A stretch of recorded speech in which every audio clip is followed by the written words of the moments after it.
in your houses. Drive the rats in the tank area.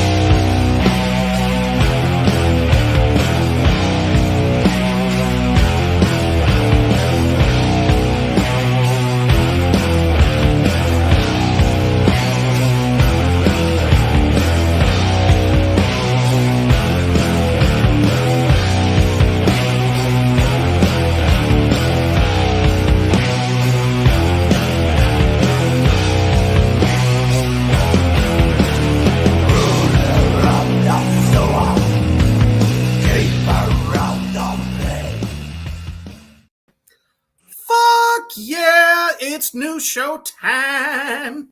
Hell yeah.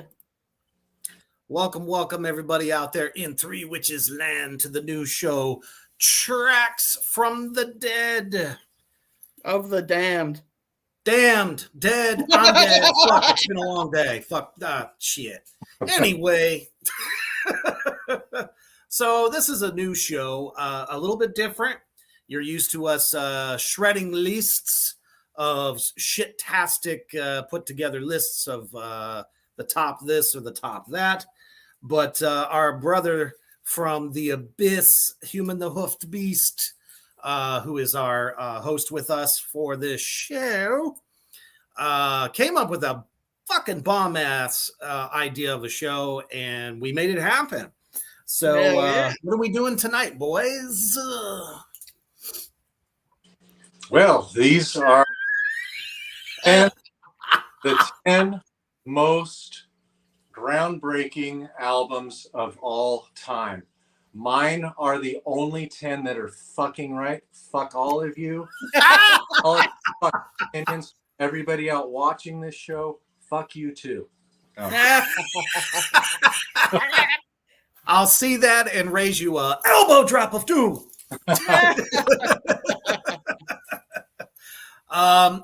Everyone's different. We've all been influenced by, let's face it, the same stuff.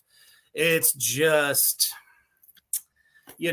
tastes, what has totally influenced or what we felt changed the game quite a few times throughout metal's history. So, and at the same token, you're not just getting each of our ideas, but it's kind of opening you up to a broader scale of some shit you may never have listened to. And that's kind of the point of this show. But before we get into this fun, let's take a quick commercial break from our brother across the seas, Iron Maiden, sorry, over at Poison Valley Clothing. Check them out. Allahu Akbar.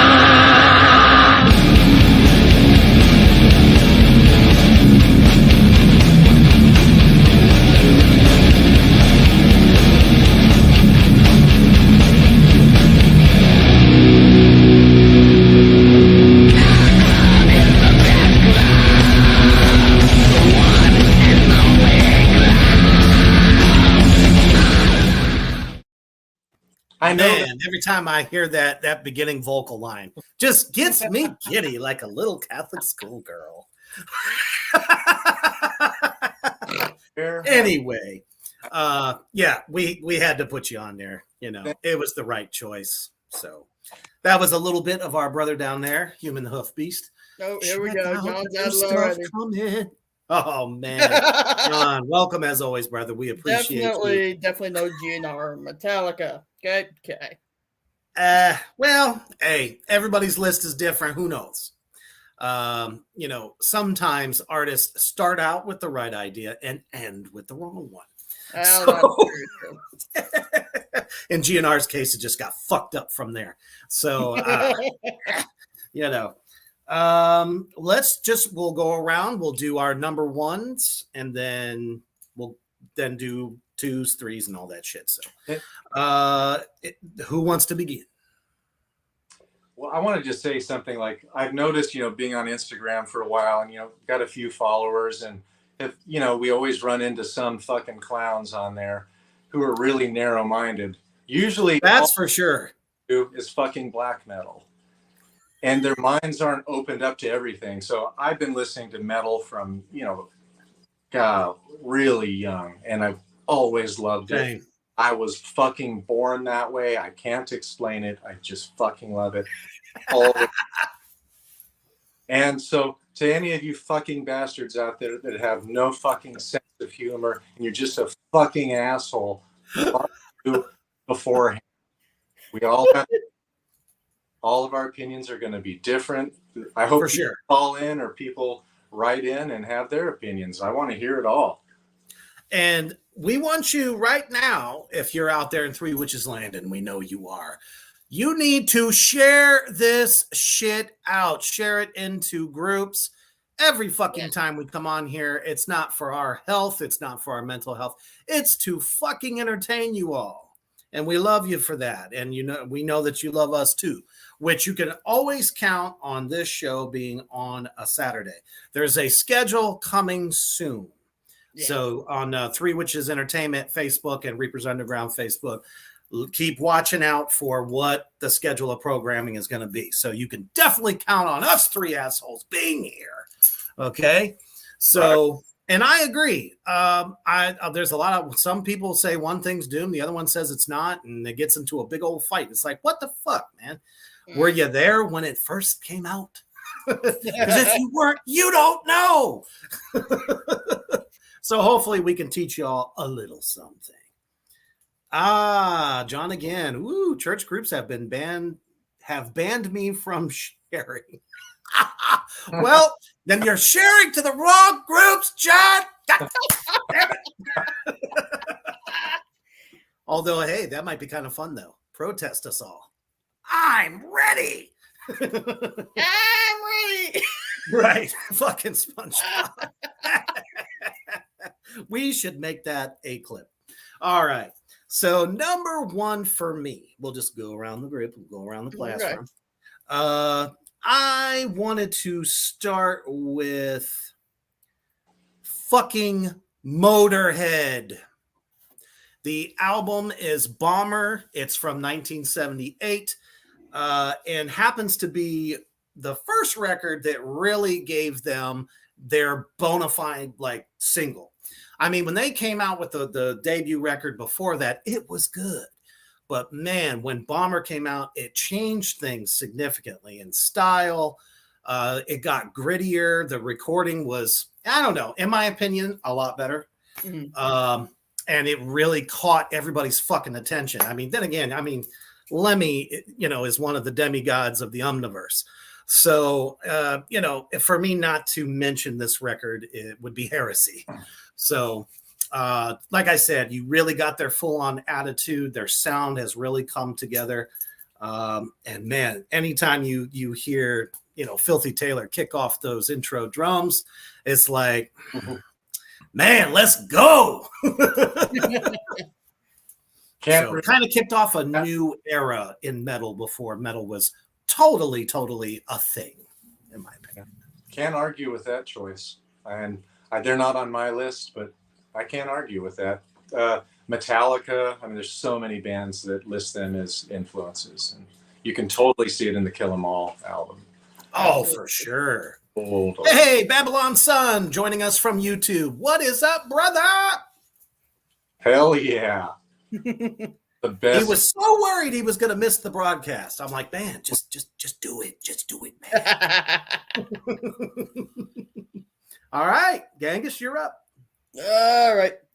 I have a feeling the Hoofed Beast over here is probably going to argue with a lot of my list, but that's fucking kidding. Because we couldn't have three of the same list. Fuck yous today. We should make that a clip too. I'm going to start off with... I'll start with Typo Negative, Bloody Kisses.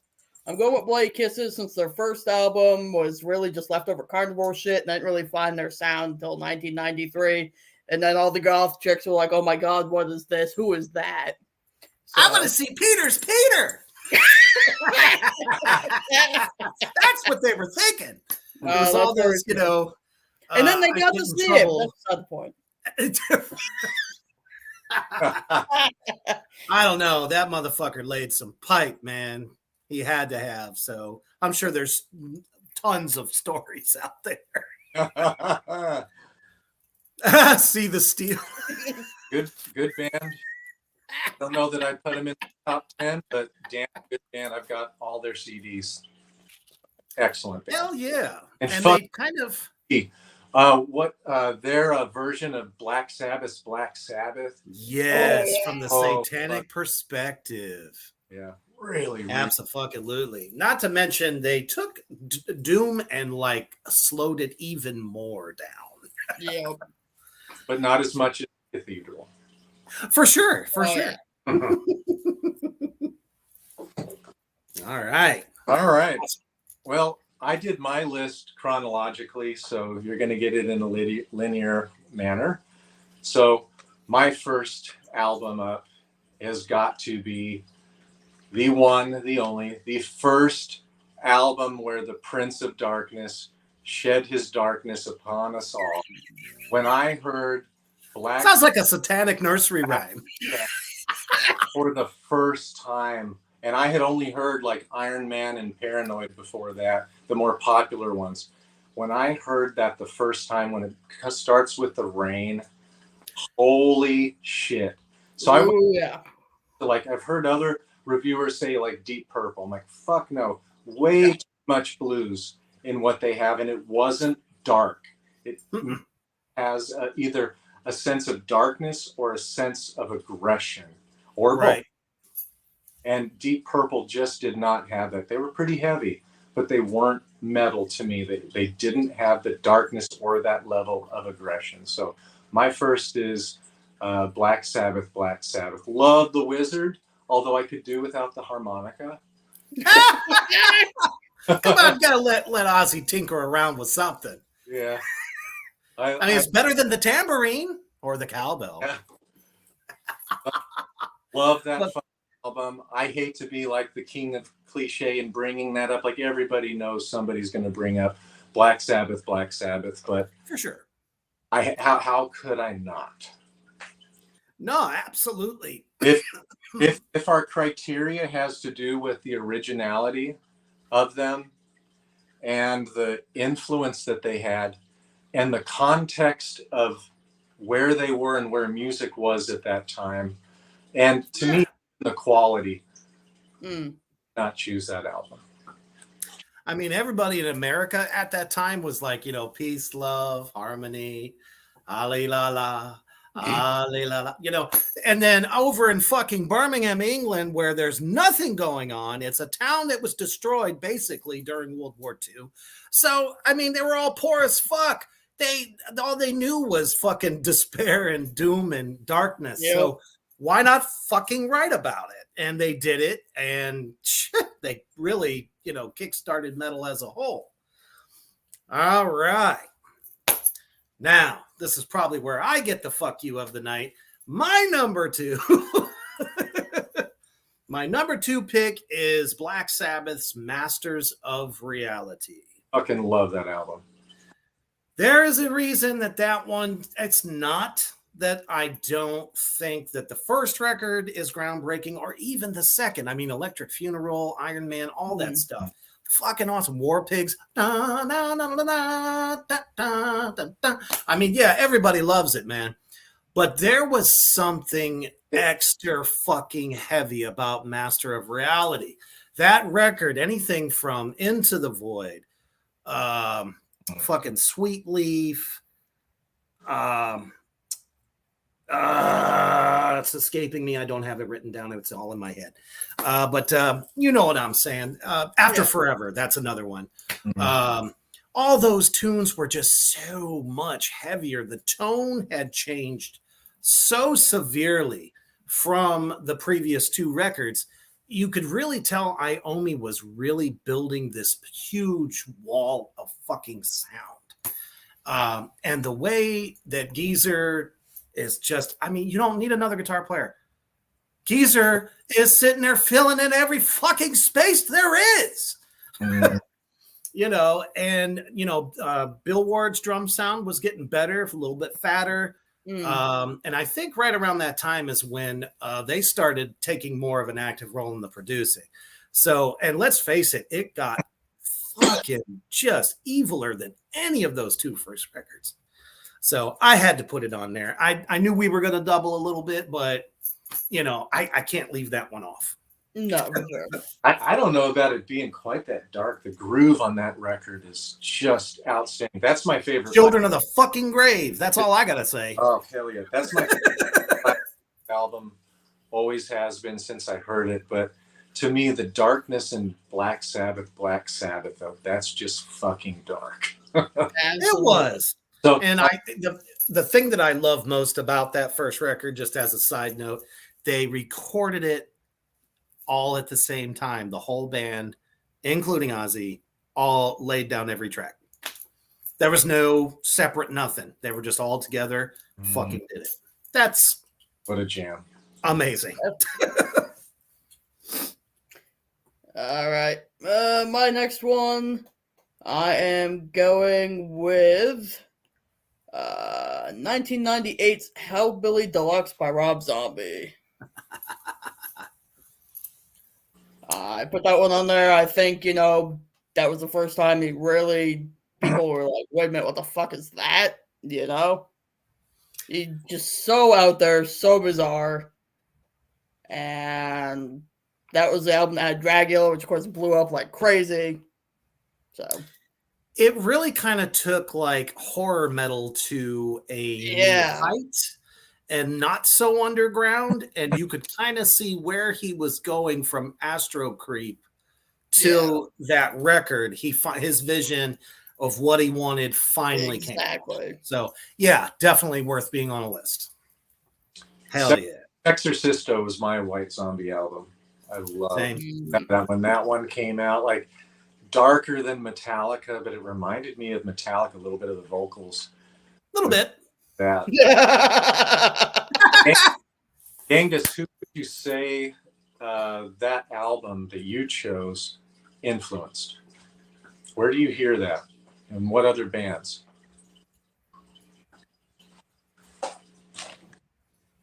I don't know. That's kind of tough. That is tough.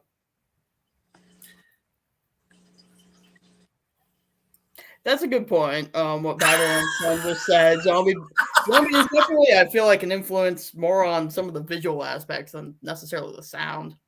Yeah, I can definitely see that. Yeah. Stage show? Absolutely. Yeah. The thing about Rob is that he is just such an original. I don't know. It sometimes reminds me of Monster Magnet. You remember Monster Magnet? Yeah, just kind of the way he sings, but he's obviously a lot more gravelly. But it's got that, just like the driving beats that they always call him the king of the barn stomp. Yeah. So, I think he's probably influenced people in different ways, not just musically. But then again, I mean, from album to album, his sound changed severely. Definitely has a big draw. Like I just saw a couple of years ago, right before COVID, he definitely big draw, even so many years after, cutting his teeth with White Zombie. Like people were really into him too. First time this is just a quick side note. First time I ever saw Rob or even heard of fucking White Zombie was in the movie Airheads. When they go to collect old dude's girlfriend from the metal bar, they're the band that's playing on stage in there. Yeah. I was like, whoa, what the fuck is that? Loved it. Hell yeah. All right. So my second choice comes from 1976. And this one I've already spoken to a couple of people, and they were like, no way, dude, that's rock and roll. But then I said, let's consider, now the whole album is not metal. I would say the whole album isn't metal. But I would definitely say the Temple of Syrinx. The way Geddy delivers his vocals, they're really intense. They're fucking aggressive. Name who else was doing vocals that aggressively in 1976. It's going to be a short list that are very much so aggressive. Like he was pretty nasty with that. And it definitely has a lot of power chords, things where we would like bang our heads to, as it's coming through. And I wrote Rush's 2112 as my second album.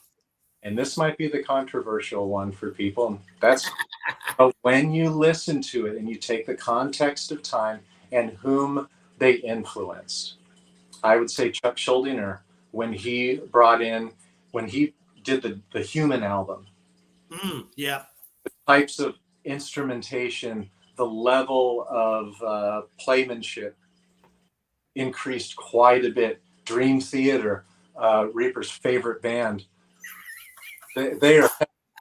I knew it was coming.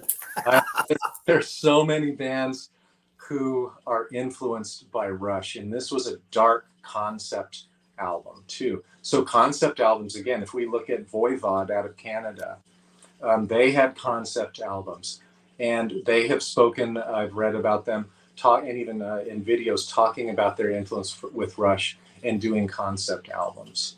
And then we had several other albums after.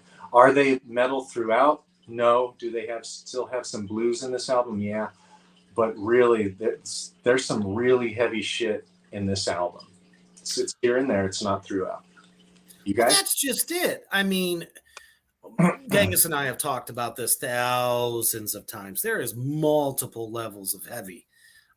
It doesn't all have to be super fast thrashing for it to be a heavy type of band. They gave birth to prog metal, and where they started, I mean, I still can bang my head to The Working Man to this day. Brutal for that time. Absolutely fucking brutal. So, I definitely can agree with that choice. That's an excellent fucking album. There's another choice that's coming up that I chose that definitely was influenced by Rush. Hell yeah. All right. Let us get to I agree, Babylon Sun. Fly By Night was heavy. Yeah. For sure. Hey, Kyler. No, he didn't get me. God damn it. He just knows who I dislike a lot. I'm sorry. Who the fuck today's world can say Dream Theater made me who I am today? Come on, fuck off. They were all from the top fucking music schools across the country, got together for one big circle jerk, and just wanted everybody to bask in their glory. Suck it. Eat a bag of dicks. Anyway, that doesn't make a good band to me. And like I said, can you mention one song title that you know? Well, Hoofed Beast, you might know, but I don't. And I've listened to them in the past when they first came out because everybody was all the rage. I was like, no, fucking Rush. That is really good talent. Oh, get the fuck out of here. Cher's a vampire. Oh, yeah. I'm telling you right now. Number 3. This is where things get a little bit different for me. I also kind of wrote it in the wrong order, but that's okay. I was trying to do the chronological thing too, just because it made more sense. So for me, I have got to go with You Knew Him from the Misfits. When Sam Hain became the legendary version of, in my opinion, what the Misfits could have been, gave birth to his own namesake, Danzig, 1988. It was either 88 or 89. I told you to choose that album. I knew it. You cannot deny that when that record came out, Ozzy was just putting out No Rest for the Wicked, which was a bomb-ass record. But when the evil fucking Elvis showed his ass, he literally lit everything on fire. And in my opinion, anyone who was considered evil and mysterious besides King Diamond, totally different thing, Danzig unleashed hell with this record. We're talking about the Fab Four.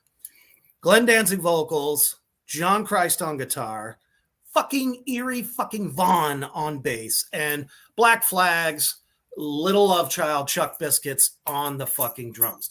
When those four got together, they took blues and metal to a new height. that we just didn't think was possible. Most people would laugh at the idea of an Elvis kind of like voice / Jim Morrison on metal. You know what I mean? But every fucking song on the record was a bona fide hit. Twisted Cane, Am I a Demon, She Rides, Not of This World. I mean, I guarantee that this record is in everybody's fucking collection right now. All you out there in Three Witches Land. Can't say that you don't have it, because that record to this date, in my opinion, really started a new metal movement musically. So, Yeah. Love that album. I remember when it came out, I wanted to go see their show so badly because I never got to see the Misfits. I love Misfits' Earth AD album. And that's what, Metallica played on Garage Days. yes. Love that album, but love. I was unfortunately too young, and when they came through town, my mother had heard that Glenn had a penchant for punching people that were in the pit, and I wanted to see it. Oh, knock me out, pint-sized Elvis, please do it. I would love it. I would love to be the guy that said, "Hey, Glenn Danzig, punch me in the fucking eye."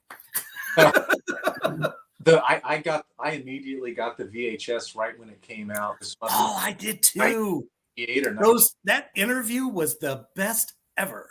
Oh. Don't you care? Yeah, I cared so much I stuck it on a t-shirt. Love it. Great. Yeah, love that album. That's a great album. I did have it on my list. It just didn't make the cut. I figured. I had like one album. Absolutely. Yeah, they really like brought rock and roll back into metal. Because thrash was king at that time. It was. Really liked it. And John Christ solos, love it. The way Chuck Biscuits kept time and just pounded that kit. And I got to see them when Ronnie James Dio was with Black Sabbath for the Dehumanizer tour. Oh, man. That's my favorite Sabbath Dio era record. Yeah, love it. Always will be. All right, Genghis. All right. I did not see them until 1994. The last time you saw those four together in the band. Speaking of the Little Devil, I will mention. People are frozen on my end. Uh-oh. There we go. On my end. And we're back. You ain't, brother. You're still frozen. Sorry. Oh. All right. But yeah, I was just saying, I saw them finally in 94. Yeah. The original four members. Mm-hmm. So that was it for me. I'm one of the lucky ones that said I did it. So all right. Speaking of the little bastard, I'm going with Dio, and I'm picking Holy Diver from 1983. yay!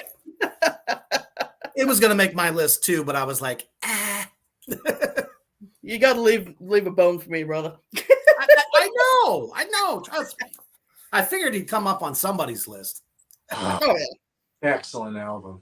I've always loved that album more than Mob Rules and the first one that he did with Black Sabbath. Fucking love that album. That album.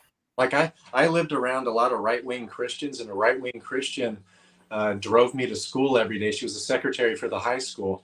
She was all the bands that her church told her were satanic or bands of the devil. And Dio. And so I was kind of scared of that. I mean, I hadn't got into suicidal tendencies yet. And so Dio was scary for me. I would have been sitting there going, Slayer.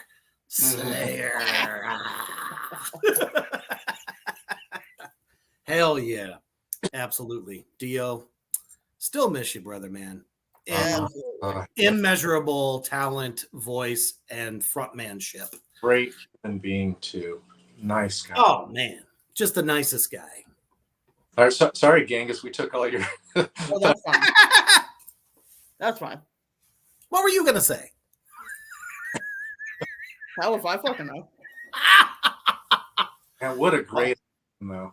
Like, I love going back and watching some of the live shows from like 84, 85. So damn good. Absolutely. All right. Well, we're going to fast forward up to 1982 now for me, chronologically. Right. How the hell did I not choose Judas Priest? I'll just let you know I didn't choose Judas Priest. It was a tough choice. It really was. Very influential. Fucking love Rob Halford. I just saw them right before COVID as well. And that's awesome. He's still saying he didn't move around all that much. He looked like he was wearing a jacket that probably weighed about 50 pounds. I wonder just how many animals that it took to make his outfits. God damn. That's a lot of leather, man. But I didn't choose Judas Priest, and that was the band that I did choose in its place is like, how the fuck can you argue about it?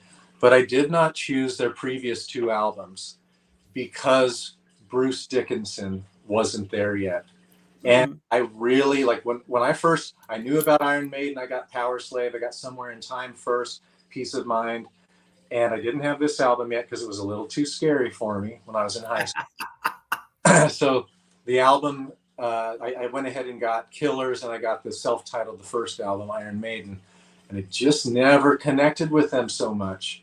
But when Bruce Dickinson hit and Steve Harris's bass lines, so do you see in common with the first three bands that I've chosen? Three amazing fucking bassists, a fucking amazing bassist. Geezer, fucking amazing. Geddy, the god bass, and Steve Harris. And look, another thing, I'm big. I got, like, when Jason Newsted people were talking about what a great bassist he was. I was like, fuck that. Jason Newsted plays bass with a pick. He's limited himself in so many ways. Players always use their fingers, and Steve Harris is a fucking beast on this album. This album is amazing. The Number of the Beast, Iron Maiden. That is my... Hell yeah. Nobody could do the gallop quite like Steve Harris. I have to agree with that. And Nico McBrain's single stroke rolls that start on the snare and go around all 52 fucking toms that he has on his fucking drum kit. Man, but he could do it and just like just a fucking snap. I've seen the guy play. I've seen them all play. Just everyone in that band, fucking talented. Matter of fact, fucking Bruce Dickinson, man. I watched a small video clip of him actually doing a lecture in a lecture hall on fucking metal singing. And no accompaniment, no starting note, started on one note and went so fucking high, a glass broke. And he was like 60 something. Or how old they are. They got to be in their 60s by then. I just couldn't fucking believe it, man. When I think of power metal, I Iron Maiden, hands down. And likely the hardest working band back then. And think about the stage. I don't know that anybody set up a stage the way Iron Maiden did, having the big 12-foot Eddie walk out. That was actually, I saw, Twisted Sister opened for Iron Maiden. That was my first metal show ever. Oh man. First time I ever smelled weed, too. But I love it. Children of the Dam, Number of the Beast, Run to the Hills. Just the way Steve Harris's bass lines just gallop and the way they chug along together. That album is fucking heavy too. And they influenced many, many, many bands. A very difficult band to replicate as well. Oh, that's for fucking sure. Absolutely. Hey, Jeremy, what's happening, brother? He said he saw Maiden last Friday, still at 65 and older, killing it. Yes, I have seen some of the online videos, as a matter of fact, of them playing. They don't miss a fucking beat. Not one. And they're still running around. No canes, no walkers. Just fucking laying it down, man.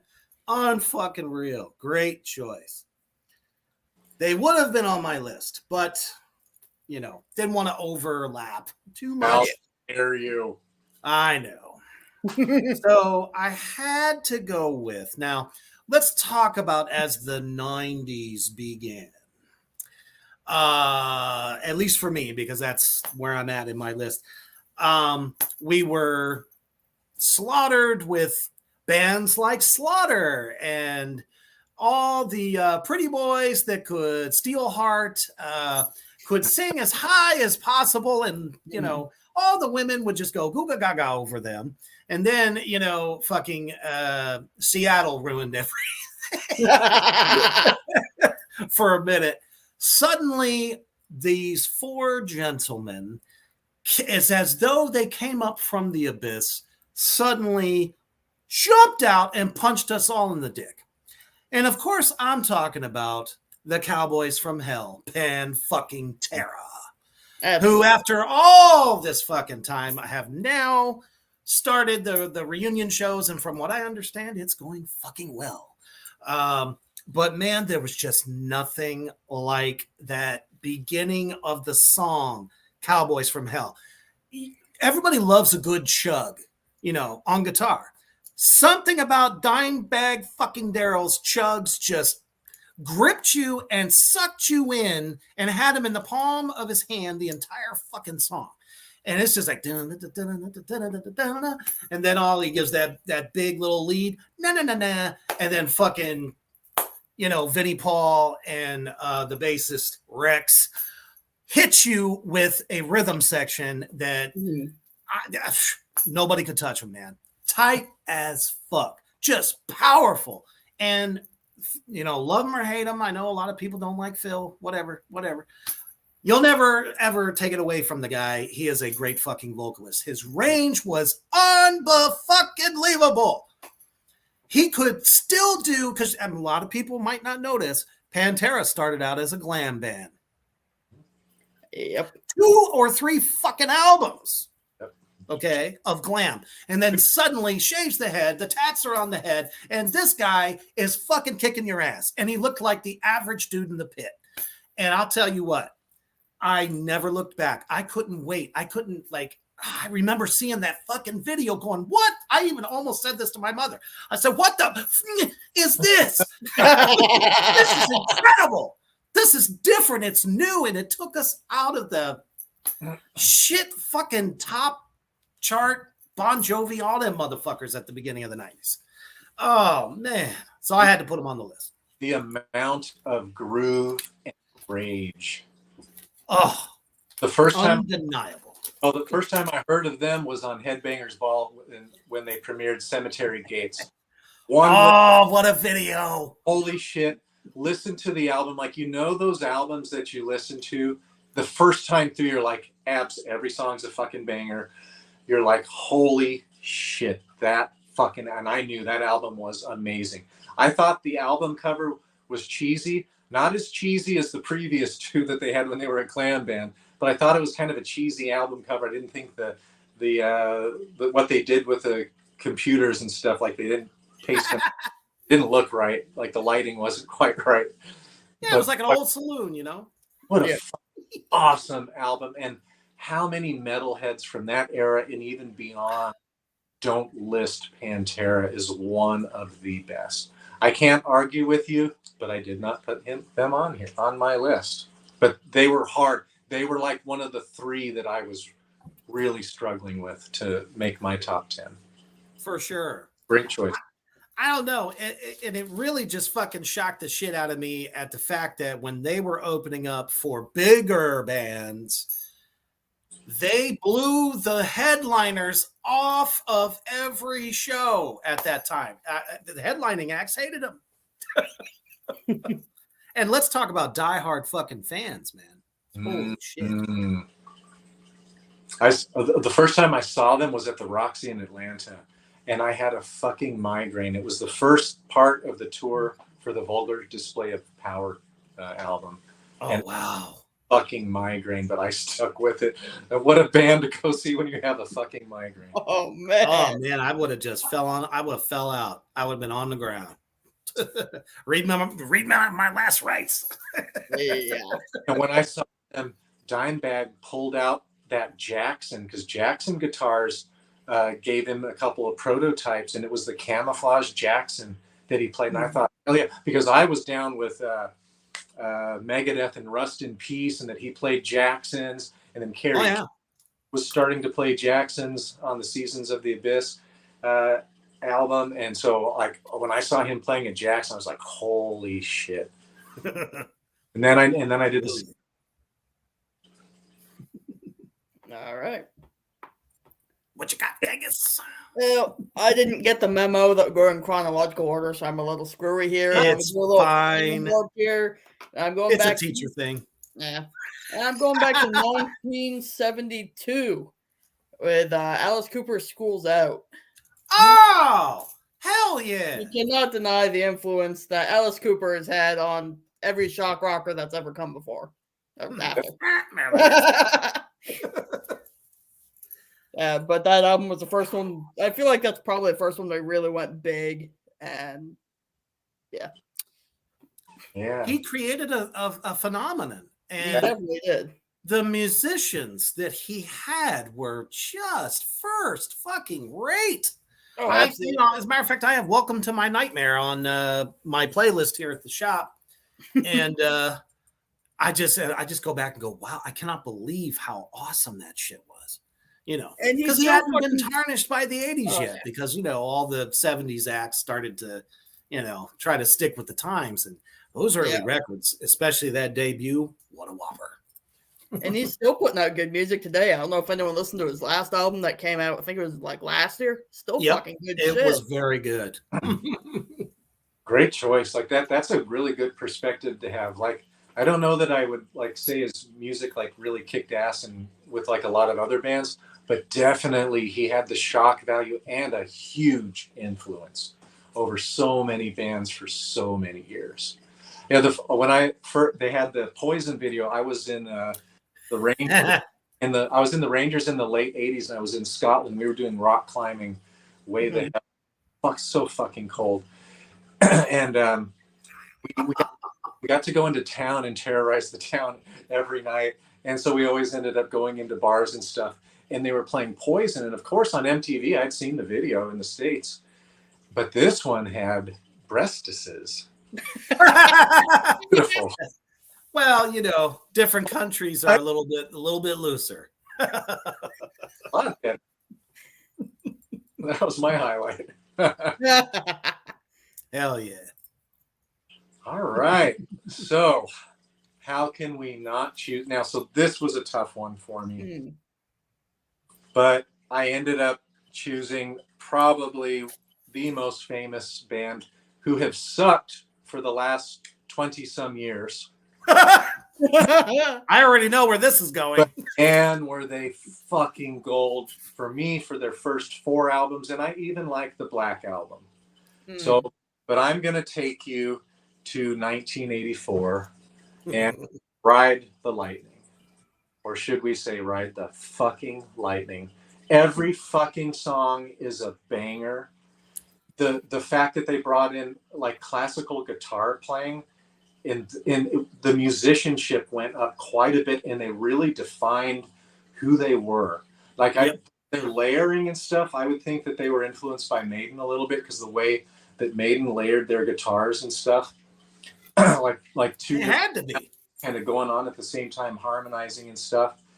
But when this album came out, holy crap! It's hard for me to choose which is my best Metallica album.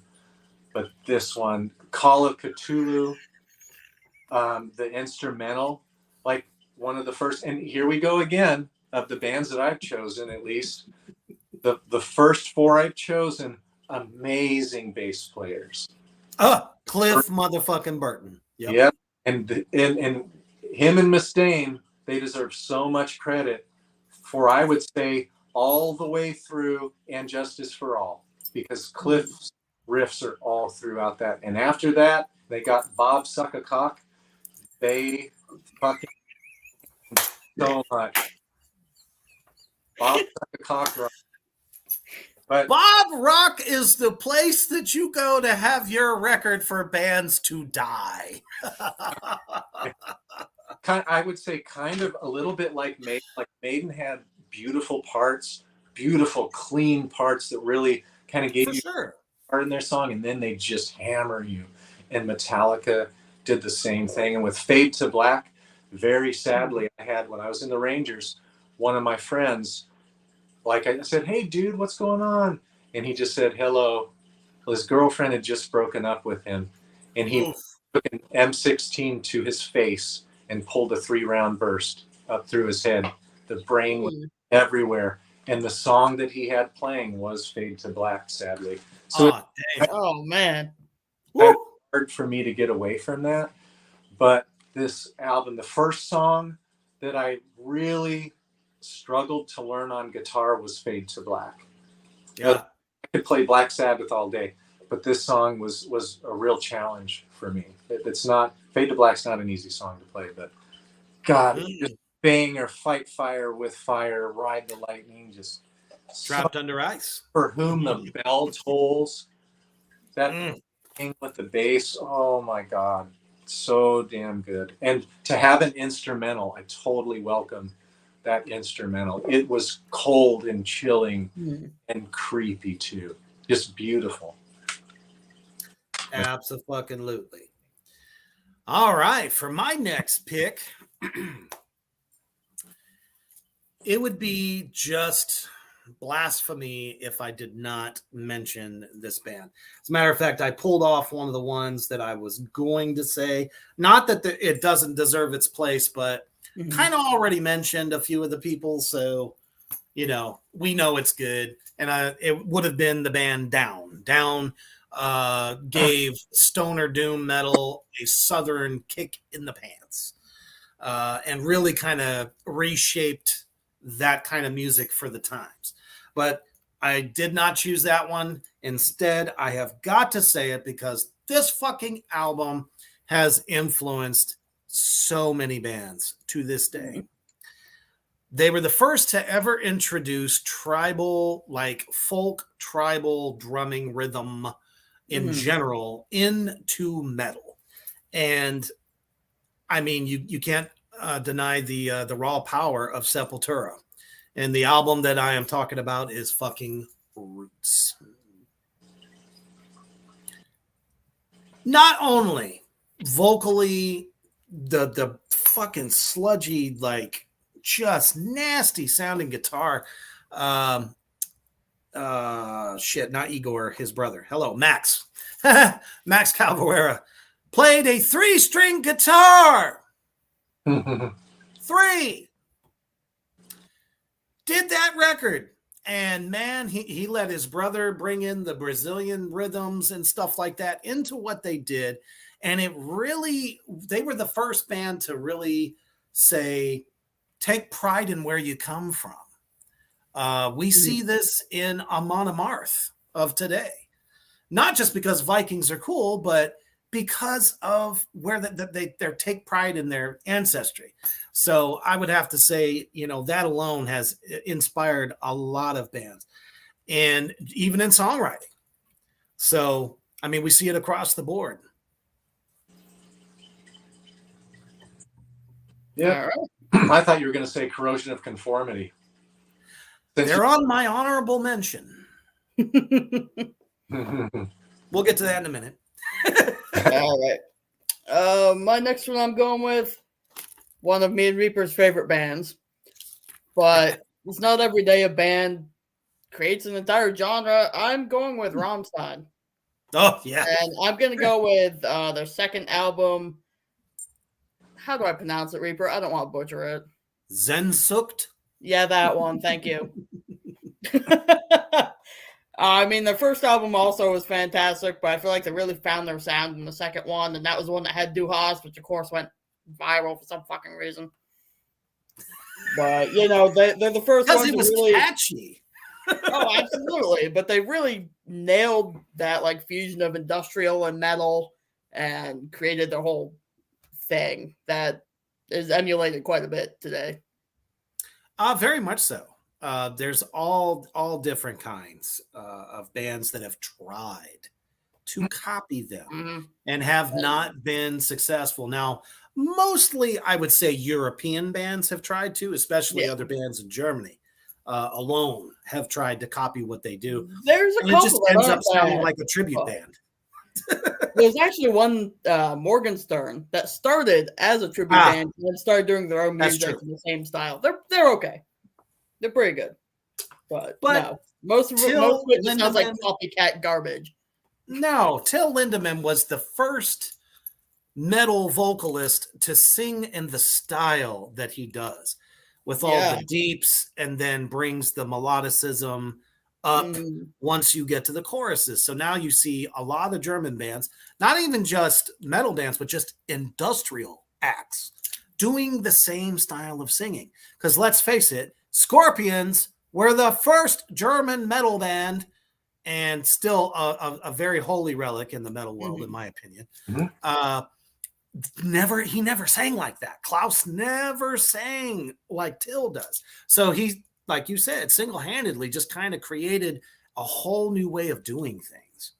You know, not to mention techno was real big at the time, which is why that first record is more techno, but it was also heavier. But man, Zensuk came out and just blew it through the roof. Got heavier. Well, I didn't choose them, but I do have a couple bands I'd like to mention that are related to industrial. One of them I won't mention right now because it's one of the bands I chose, who I think were before Rammstein, and they had an industrial edge, but that will come up a little bit later. But the other one that I really wanted to put on the list, but I kind of I never got into the industrial metal quite so much. Sure. But when Godflesh's Street Cleaner came out, holy shit, that was heavy. And I got to see them with Napalm Death and Nocturnus. Woo! Ooh, nice. That had to be cool. Yeah. Oh, I love that Street Cleaner album. That one's fucking awesome.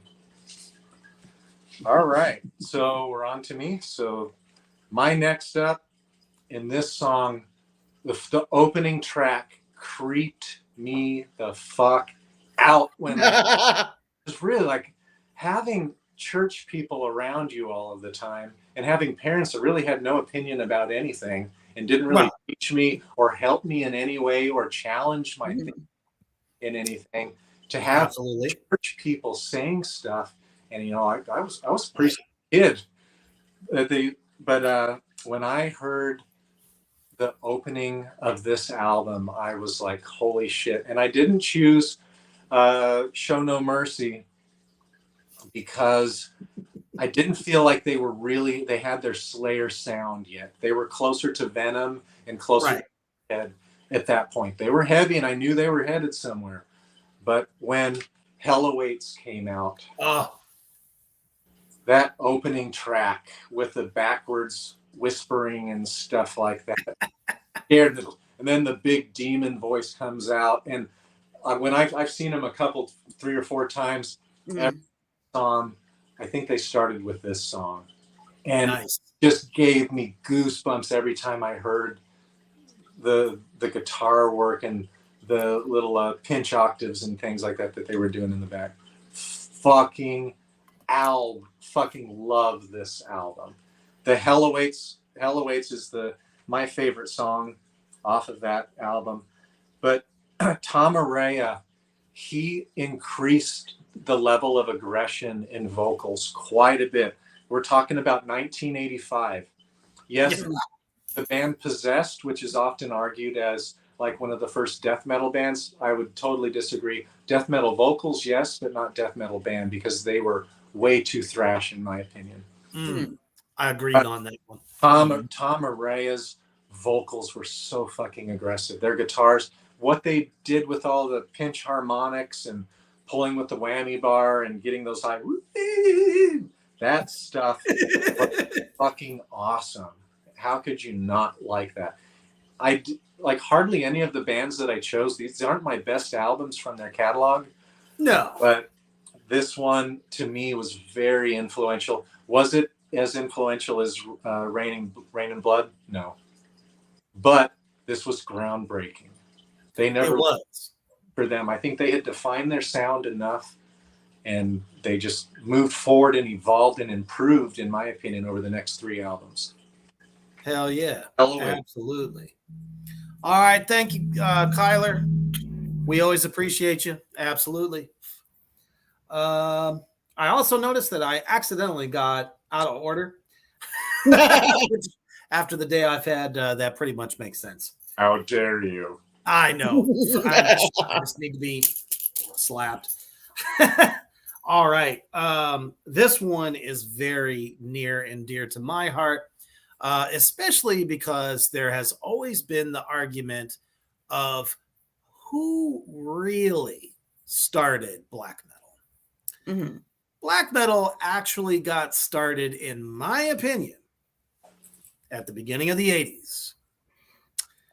And who was at the forefront? Maybe not necessarily in vocal style, but in the style of the way they played. Merciful Fate. And the album that I chose was Melissa. Because that was the first record that just gave you really defined sound, because there was a record that came out before that called The Beginning, but it was a little bit more demo-ish sounding.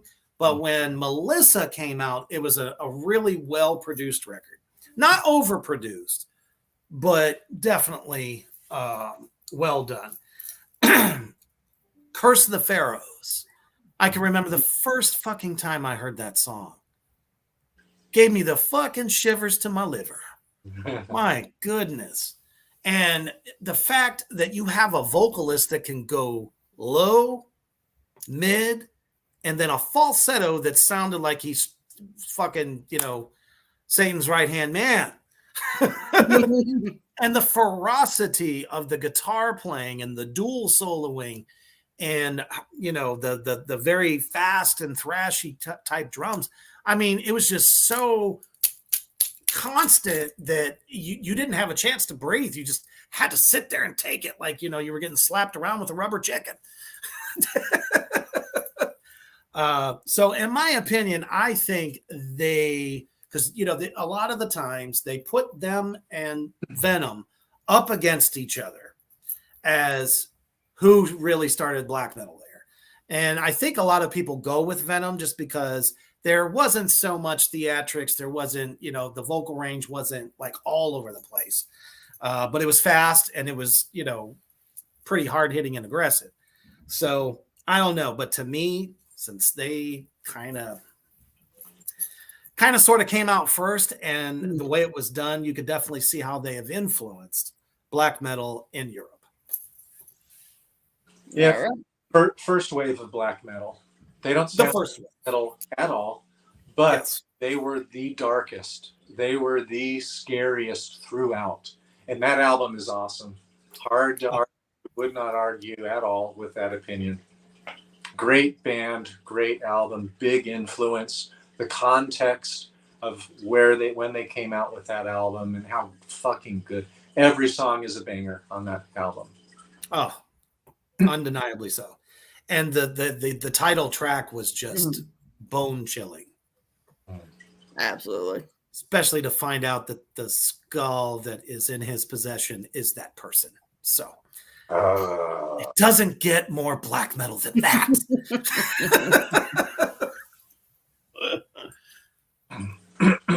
And maybe the first to do corpse paint like that, unless we give Alex Cooper that credit. But most of them will credit Kiss. Most of the second. Yes. And as a matter of fact, at one time, Gene Simmons tried to sue him over it. Really? Yes. Saying that he stole his makeup idea.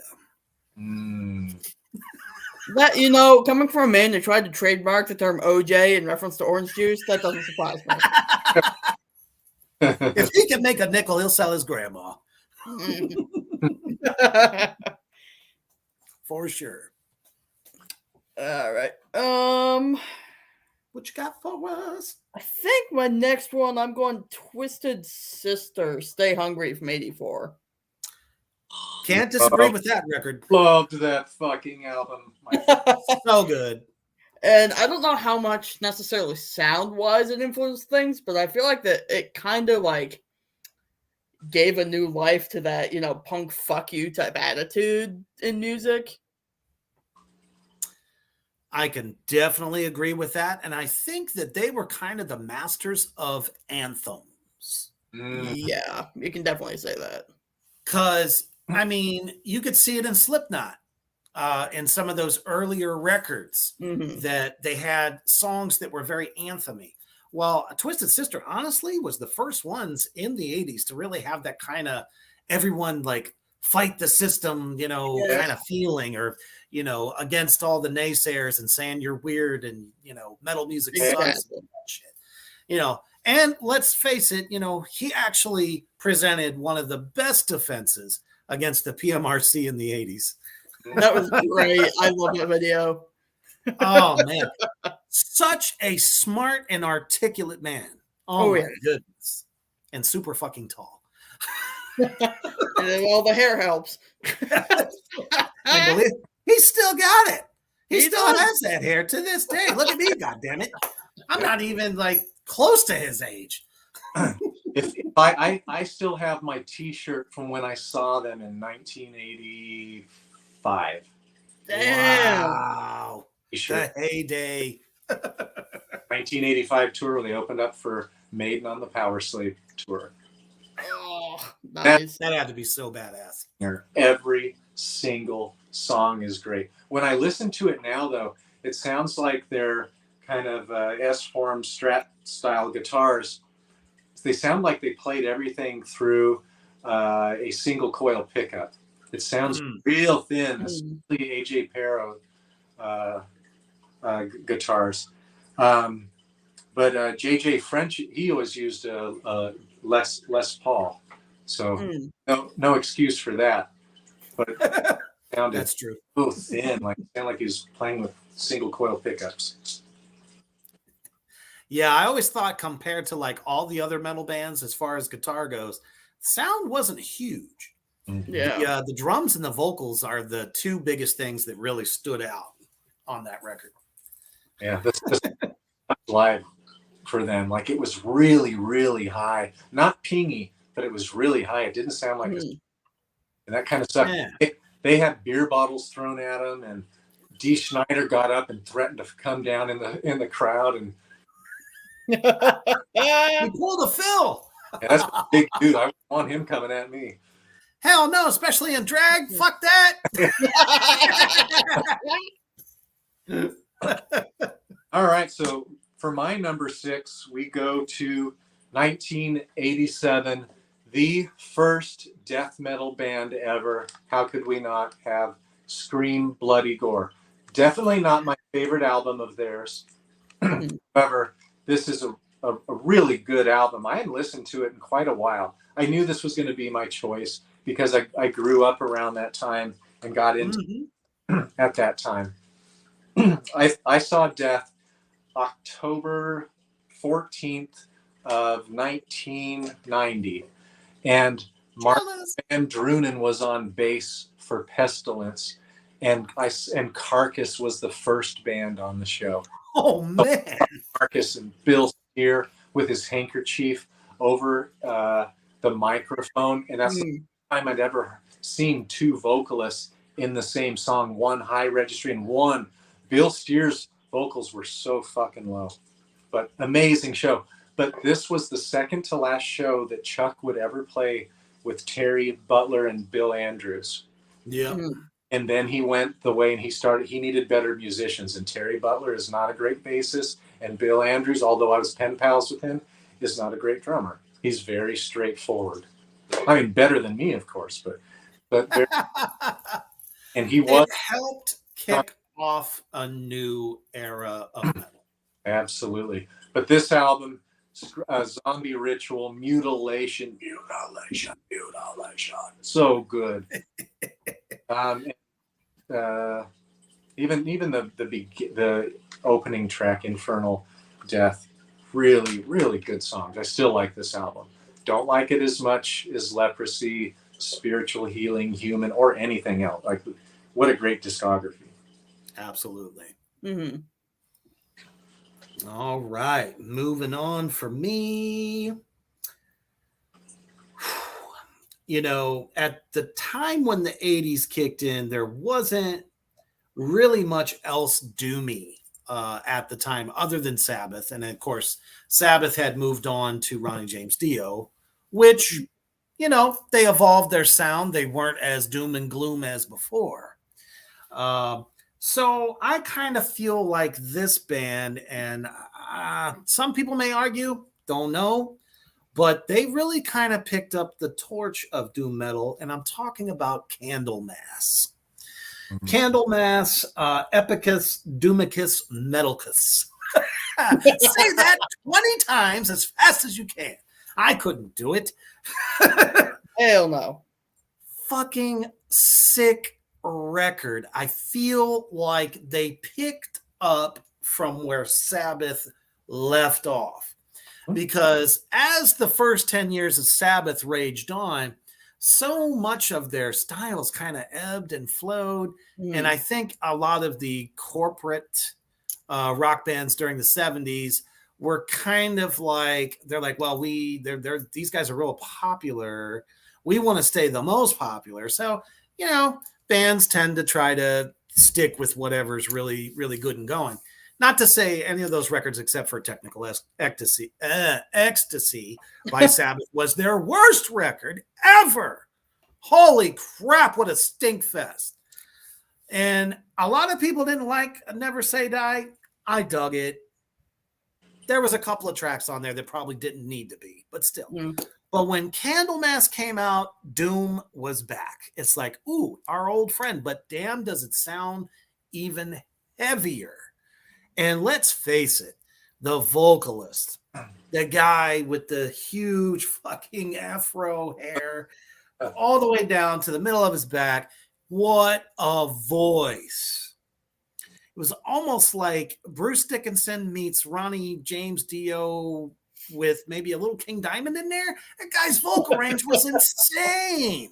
He could have done probably just about any different style of metal out there, but he was in a doom band. And I'll tell you, I still go back and listen to this record. It is so good. And if those of you that call yourselves fans of doom metal, if you don't know Candlemass, you ain't doom. For real. Absolutely. Hard to argue that choice. It was one of my top 3 that I really put on there, but I just didn't, because I felt they were so close. But they really did change things. They wrote songs that were more complicated, and the riffs, like, nothing against Tommy Iommi for sure, but the songs were just longer and they were more rich to me. Very much. It was an evolution in doom. You can hear a lot of them in bands like Monolord. I would say even Sleep. You can hear some of that in there. There's just, you know, maybe not vocally, but in some of those other bands have real high vocals. Shit, even Uncle Acid and the Deadbeats, man. You know, just that whole vocal style with a big, large vibrato. Yeah, I can hear it in a lot of today's doom and stoner stuff. For sure. I probably would have chosen Cathedral over that, just because they were so heavy and so slow. And they, for sure, Dorian, although goofy death growls. It was a little cartoonish, absolutely. But then again, people still dug it, man. And I got nothing bad to say about Cathedral at all. Yeah. Let me tell you. Yeah. Alrighty. My next one, I'm going Joan Jett and the Blackhearts, Bad Reputation. I'm picking that album because I kind of feel like she was the first, like, female heavy metal, well, not metal, like hard rock-ish heavy artist to come out there and be like, fuck you, girls can do this too. And I think, that's influenced so many bands, you could talk about Evanescence or anything, any female fronted band. I feel like she was definitely an inspiration for them. So she was definitely the rebel. Absolutely. Especially coming off of a pretty big success in the Runaways. But I mean, we all know the fucking story there. Right. But for her to move on from the Runaways into that, which Lita Ford was also in that band, but Lita didn't start cutting her goddamn teeth on her own until after she had already come out with the Blackhearts. Mm-hmm. So yeah, I definitely think as far as influencing women in metal in general, just attitude, style, poise, and just, real rockin' riffs, Yeah. I'm with you there. I can see that. All right. We're now going to raise the level of musicianship. For sure. And it's not Reaper's favorite band that all got together at Berkeley, and several of them got together at Berkeley. And musical geniuses on their instruments. These guys got together in Florida, and most of them met at a music school together, and a lot of them were studying jazz. And so this is an album that I chose over Death's Human because these guys were doing it before. And here we go again, another great bass player. And this bass player died after they did this album. And so my choice, number 7, that came out in, what freaking year did that come out? I know I wrote it down here. 1988 is Atheist Piece of Time. Damn, I always forget about that band. This is not their best album either. To me, it's this one, and this is my shirt from when I saw them open up for Cannibal Corpse on the Butchered at Birth tour. Holy crap. This is old t-shirt. This album is their best album to me.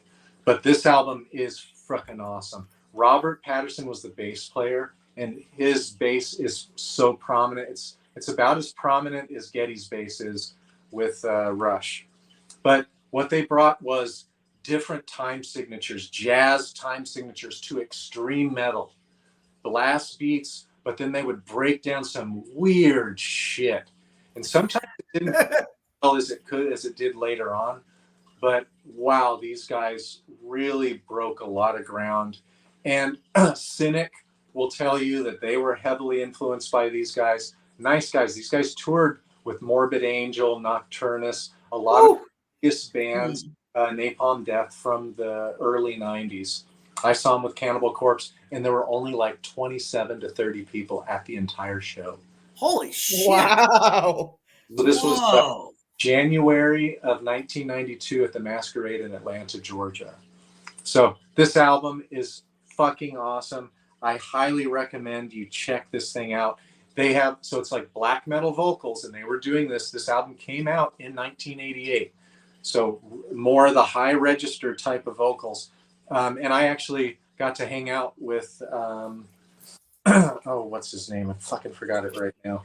Kelly Schaefer, the guitarist the guitarist and lead vocalist. But this was a new standard of technical extreme metal. The drumming, the song structures, and the shrieking vocals were something that nobody else was really doing, at least like they were. And these for sure really influenced Death, Chuck Schuldiner and Death. I know he was like, man, I got to get as good and as technical as these. This album is fucking excellent. Really nice guys too. Although their guitarist was so fucking wasted when I saw them. Holy cow. That tends to happen. Especially if you were only playing to a house of 30 people. God damn. Especially as good as they are. You know what I mean? It's like, what the fuck were you people thinking? Well, as a matter of fact, you had mentioned my next one, which is I don't know if you necessarily want to call them the next level of death metal, but definitely brought death metal more out into the open. Only because of how insanely popular they became. This little band from Buffalo, New York, known as Cannibal Corpse. Now, I went ahead and I chose Eaten Back to Life because it was that record that got them noticed and people were starting to literally become fiends of it. Not because Chris Barnes had the best voice in the world, although there was no shrieks with him. It was all the lowest of the lowest. I mean, you must have thought the guy had 6 balls. That's how low his voice got. And people were like, this guy literally sounds like he stepped out of fresh hell. And it just captivated listeners, even to the point of them showing up in a Jim Carrey movie. Okay. Yeah. During the beginning years of Cannibal Corpse. It was Ace Ventura. And it was like, holy shit, these guys were just electric. Musicianship. Again, the bass player of Cannibal Corpse legit writes everything. He writes the guitar parts on the bass. And I guess he's like the resident, music theory guru of the band. And everybody else comes in and learns their parts. And, nothing wrong with that, but just insanely talented. Now, of course, the big argument is which era was better? Well, I am not as big of a fan as the Chris Barnes era as I am the Corpse Grinder era. Corpse Grinder through and through, his vocal style was the first time you had death metal vocals and could understand every fucking word that came out of his mouth because of the way he enunciates. He makes sure that he enunciates so much that you can literally hear the killing and the butchering and the dismemberment and all that good stuff, instead of everybody going, oh yeah, I love the band, but I don't know what the hell they're singing about. Well, with him, you definitely know what they were talking about. So wouldn't be my favorite album, but I just feel that since that was their first, it kicked off a new level of death metal into mainstream. Yeah, good choice. Great band. Kills, that album is fucking amazing. Their last album I thought was excellent as well. Great riffing. And saw a video with Alex Webster playing bass. I forget who it was with, but he was playing bass with non-metal people. And the notes that he was playing over and over and over again, I don't know how his picking hand didn't get tired. What a monster. The muscles that he has in the back of his hand for playing bass is... Yeah, and he doesn't use a pick. He's all fingers.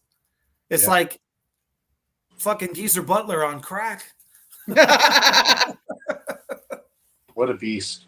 Oh, big time.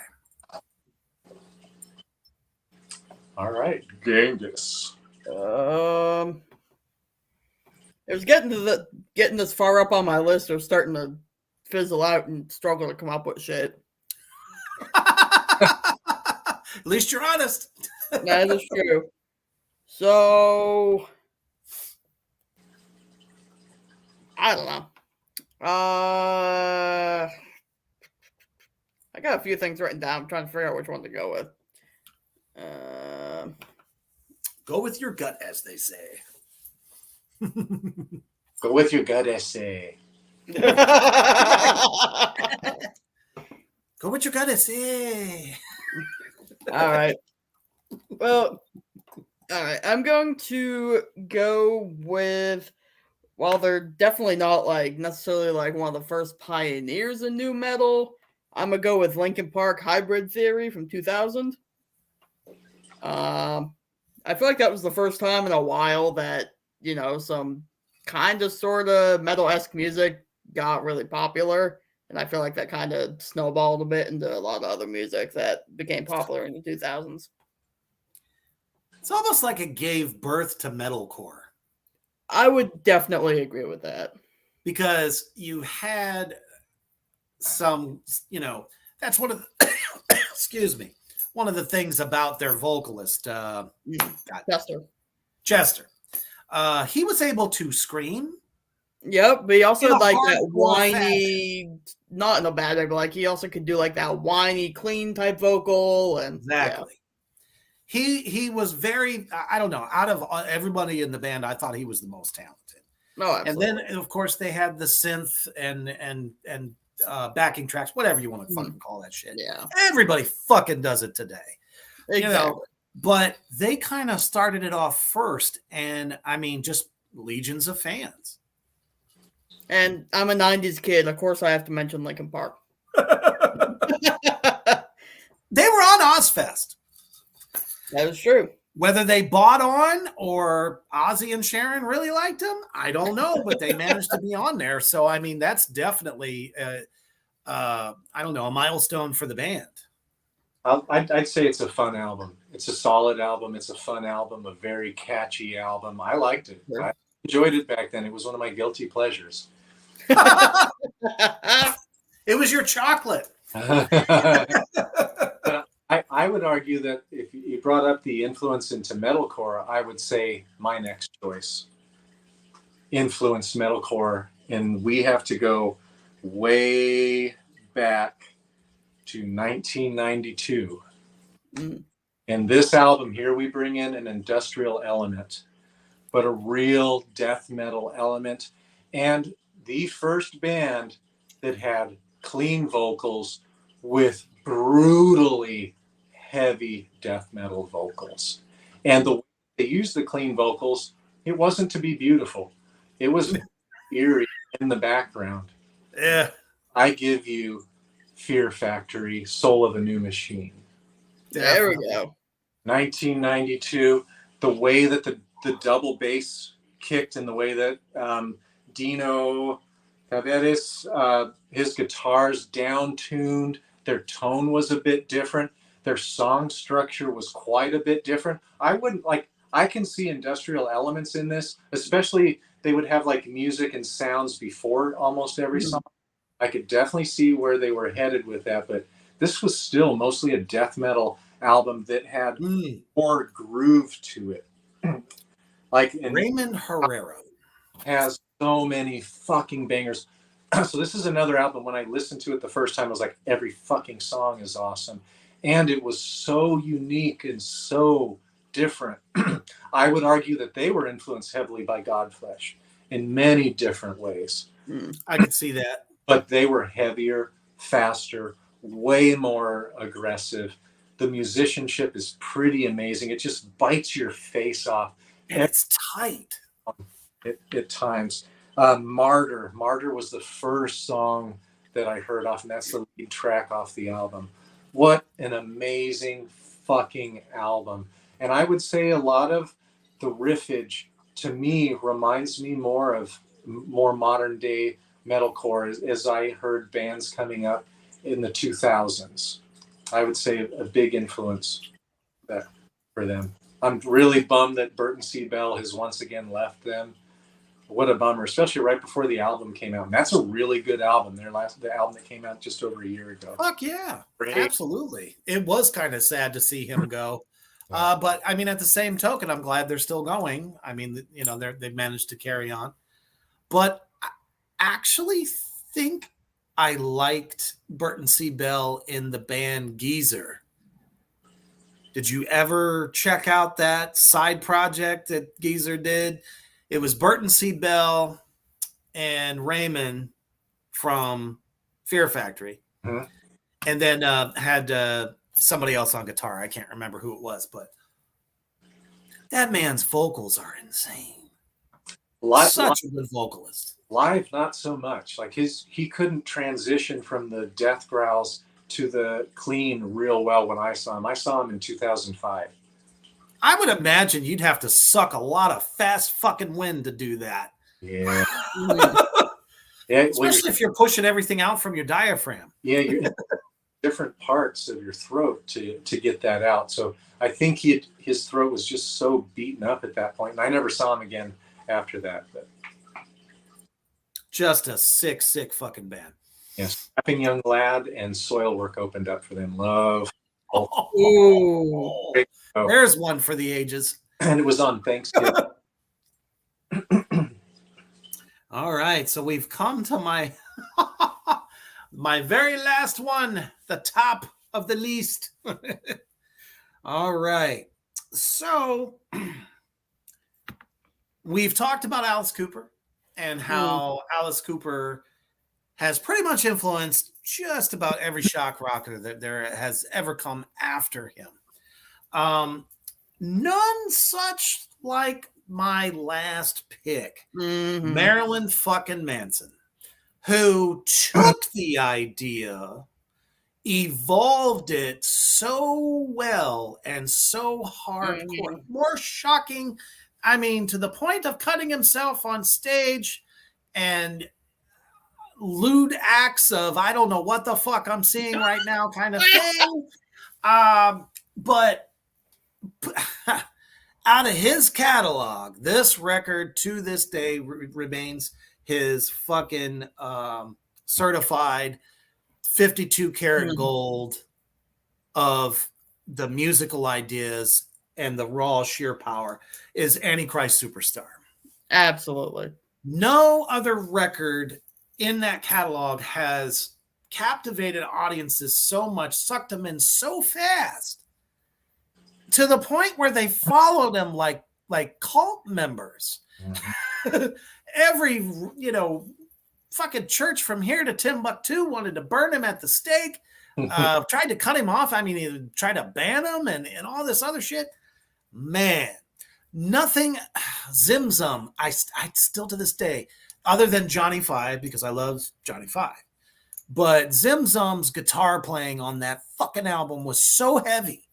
Ooh, and you got the real big punch in the balls, grooves from Ginger Fish, and Twiggy's bass sounded fucking fantastic.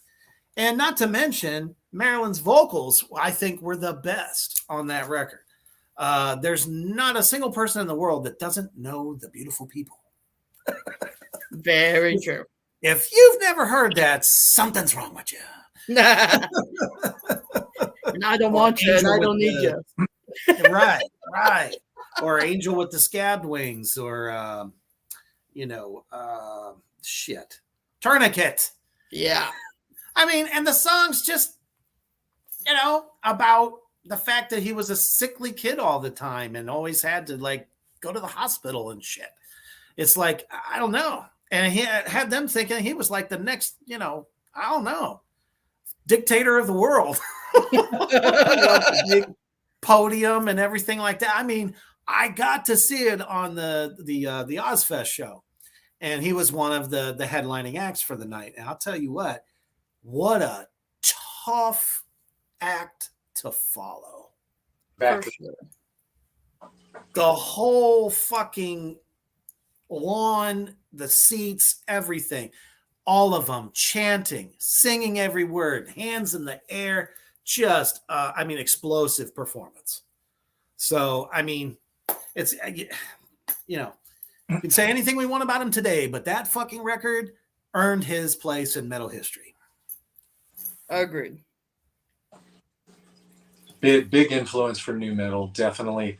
The design for the jewel case for the CD and everything, all the pictures were creepy as hell. He was creepy as hell. And number one was wicked smart. And that's what scared everybody, because he would take into account when you wanted to say some bullshit against him. He'd say, okay, let's talk about it. Fucking smart dude. But insanely intelligent. I'll take that album, but I don't like any of his other records like I do that one. To me, that album was so dark. I thought his image was great, and he needed to stick with that, evolve it a little bit, not like he. And now he looks like he's really skinny, and he's got a bit of a belly, and he's got short hair. I'm like, dude, he was so fucking creepy before. So He had them in the palm of his hands, and he got the some bands that get that little bit of fame automatically thinks that they can suddenly change the formula overnight. Nothing wrong with being a fan of Ziggy Stardust. I mean, come on, David Bowie, fucking love him. Absolutely. He's no David Bowie, though. It's not that there wasn't any cool songs on the record, because there was, but did it stand up against that release? Hell the fuck no. Mm-mm. And then when he tried to get it back, everybody said, you're just trying to recreate Antichrist again. Yeah. So at that point, people were like, there's other people that I can listen to that's come out and gotten big. And, he kind of screwed himself. Yeah. Full of them, though. Absolutely. Reaper, you, by the way, have one more in your. I think you skipped around a little bit. You should have one more, because I have two more. Really? Yeah. So we're I gonna. have one more. Genghis has two more. Come on, Genghis, two more.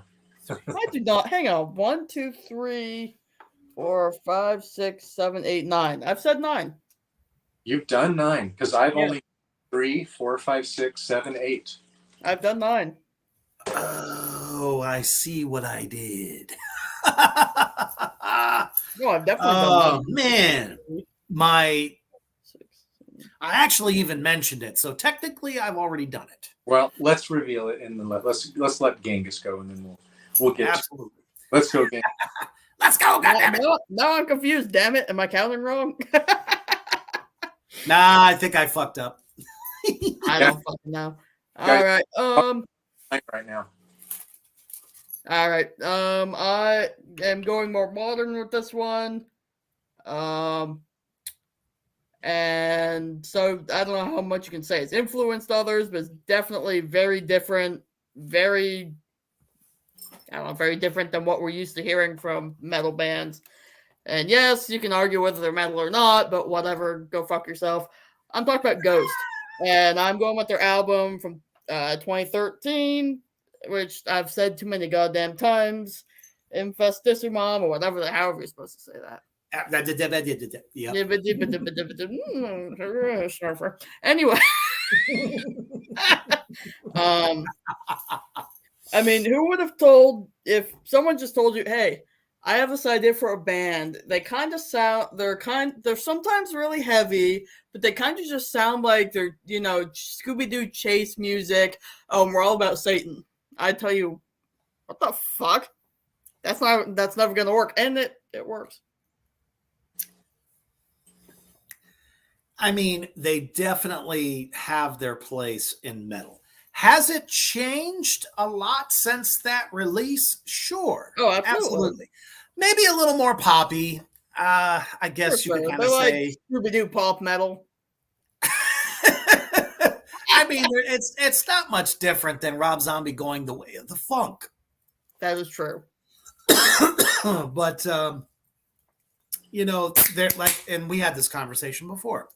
Exactly. There's a reason that they're known as the a little bit more mainstream version of Merciful Fate, and have been compared so. Not just because of the theatrics or anything like that, right? But the style. A lot of the little faster drum beats. They got the organ in there. Yeah. It's kind of reminiscent of some of those tunes. Not as fast, not as heavy though. No. So, but to say that they're not metal, they're metal. They're just kind of on the lighter side of metal. I agree. They're much more accessible to most people, but good song merchants, really good song merchants. And the fact that one of their songs right now blew up because people thought it was actually about the Virgin Mary. Sorry, that's too fucking funny. Anyway. I actually heard a rumor that churches used to play the song because it was talking about the Holy Mary. And it was like this positive thing. Not that he's fucking Mary while nailed to a cross. Yeah. That just they're. I mean, I can imagine what their faces looked like when they figured it out. Yeah. Yikes. That's kind of the genius of Tobias Forge. He was able to get his message out and package it in such a way that the idiots would not catch on. Yeah. Now they do. Awesome. All right. Well, we are going to go to 1993 to one of my favorite genres now. Okay. And this was a really difficult one. I really had to delve in. I've watched a bunch of videos about who was the first of the second wave of black metal. But our criteria really was about a groundbreaking album. And so you had to have released an album. Well, Mayhem was my choice. And although Bathory did do tremolo picking in one of the previous albums, I think it came out in 1985, and you really can hear some black metal, and the voices were real gravelly, maybe not as high pitched as most black metal, but definitely that could be a big influence. They definitely are a big influence for black metal, at least the second wave of black metal. Definitely. However, an album that really defined it is a band that actually started out as a death metal band, and they produced an excellent death metal album, Soulside Journey. It's an excellent death metal album, really, really good. So I was going to choose Mayhem, but Mayhem had Dead, the drummer, committing suicide, and then they had Euonymus being killed by Asshat Varg, who makes good riffs and stuff, but he's still an asshat. Right. I have to choose Dark Throne, Under a Funeral Moon.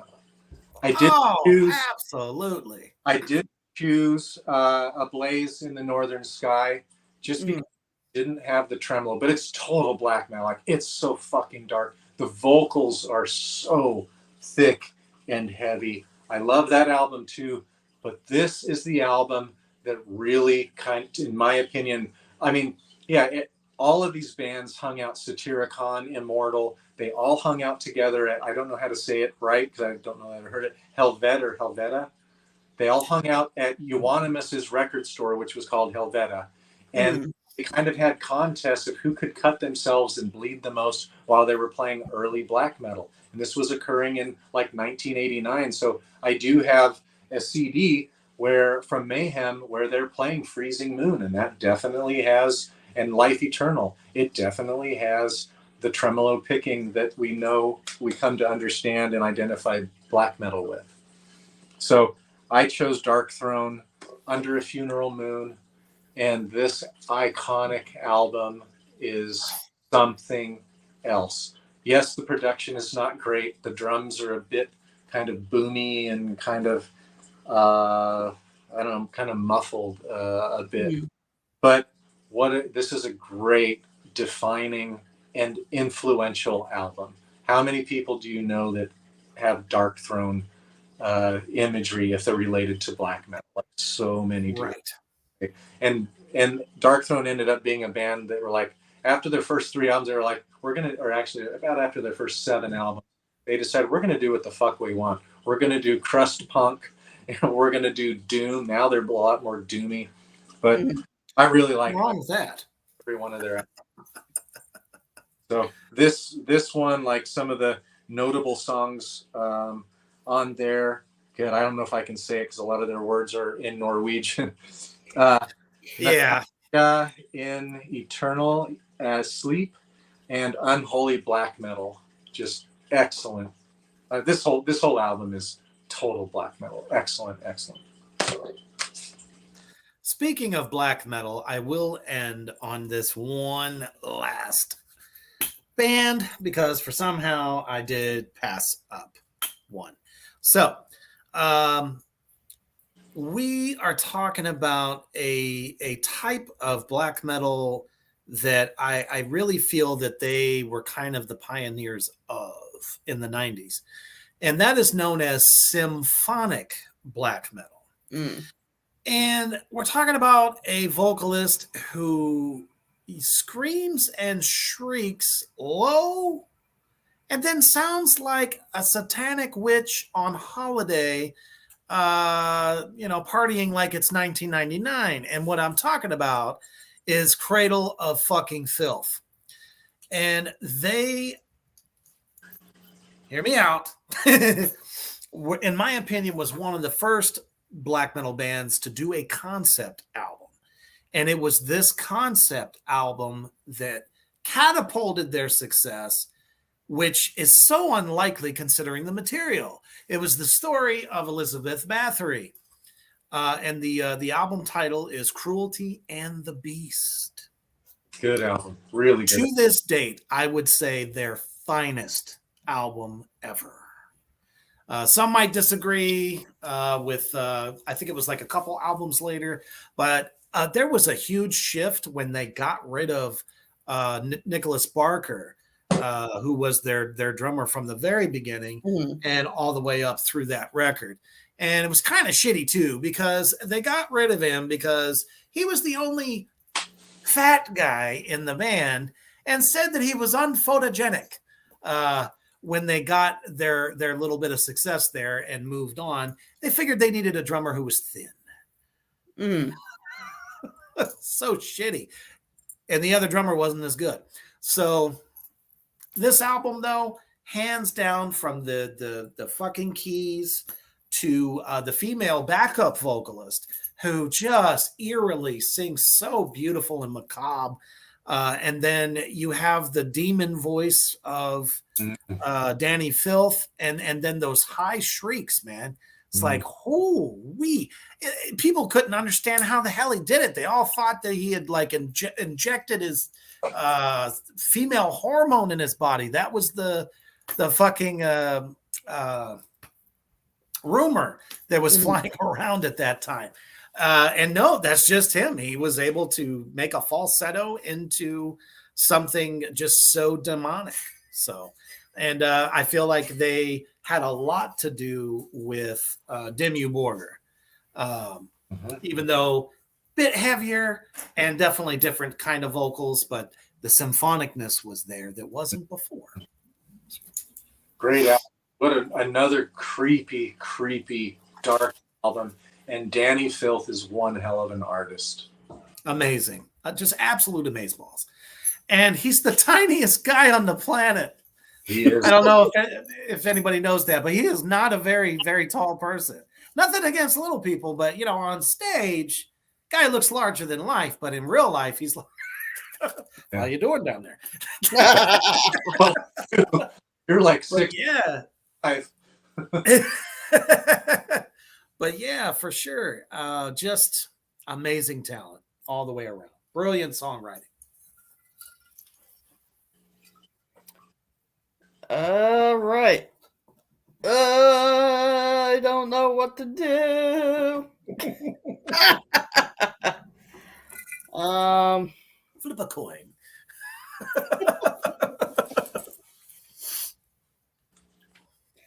All right, I guess I'll go with this one. I wanted to try to throw my favorite band in here somewhere, but I can't quite make it work. So I'm going to go with 2007's album Fallen by Evanescence.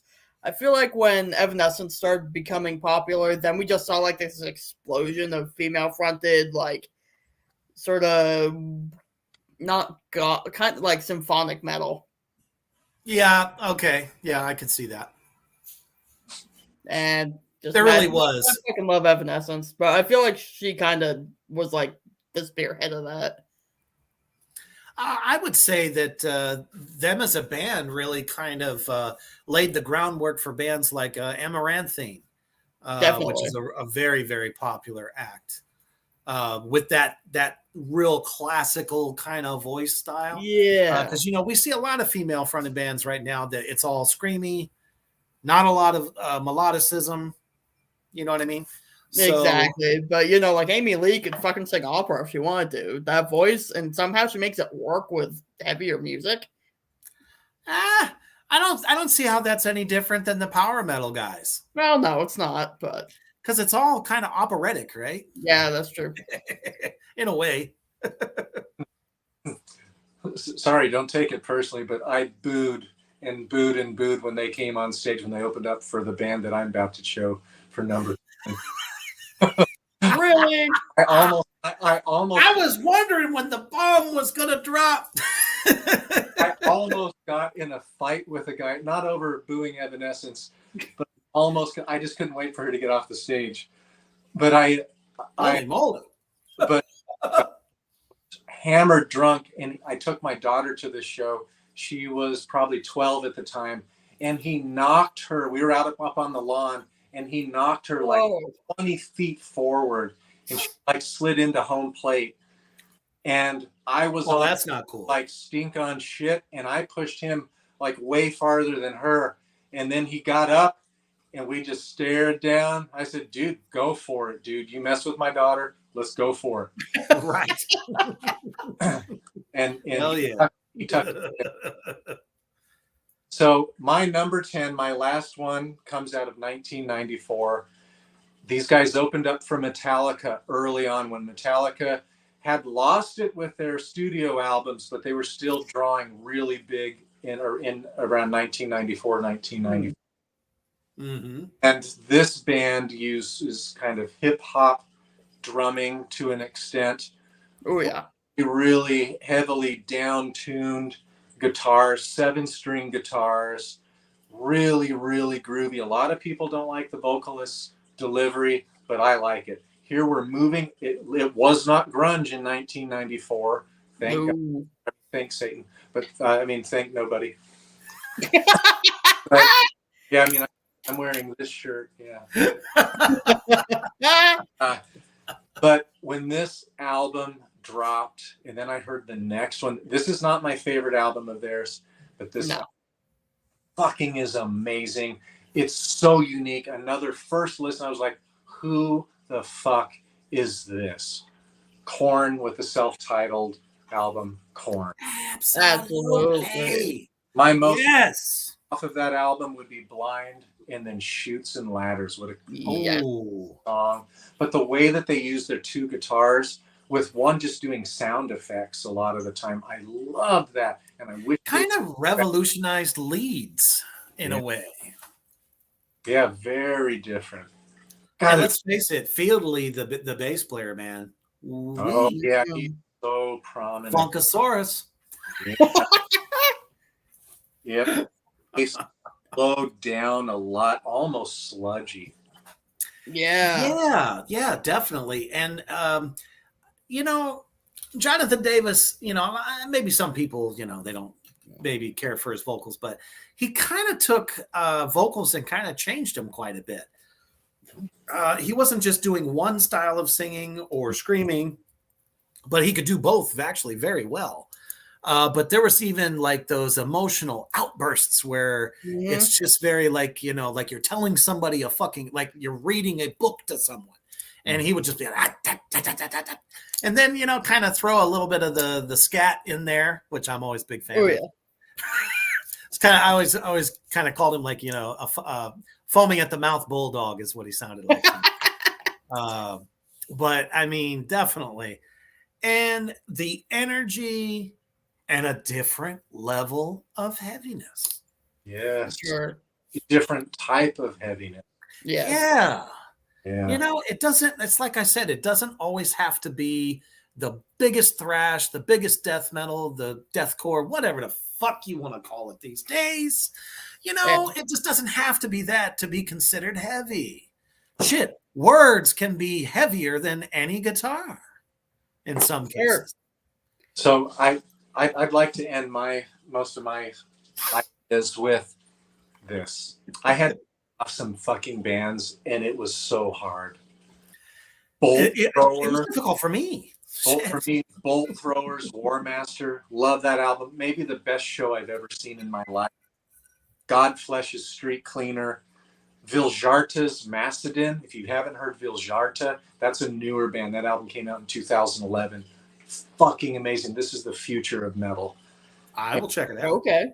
I would even say Napalm Death Scum, although the musicianship wasn't much of anything. But what a unique album. Nobody was doing stuff like that. But man, this was a lot of fun. Really Absolutely.